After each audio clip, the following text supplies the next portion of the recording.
Ụmụ akwụkwọ ndewonu. Aha m bụ Oriakụ Onyeije. Abụ m onye nkụzi Igbo.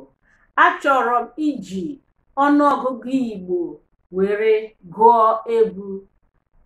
Hello students, my name is Mrs. Onyeije. I am an Igbo educator.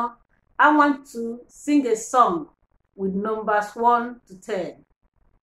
Biko gee ntị.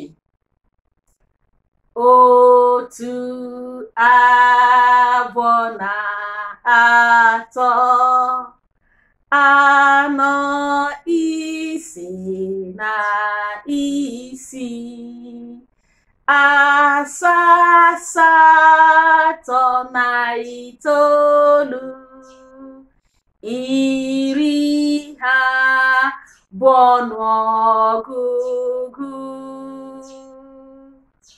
Ngwa gụọ nke gị. Ndewo.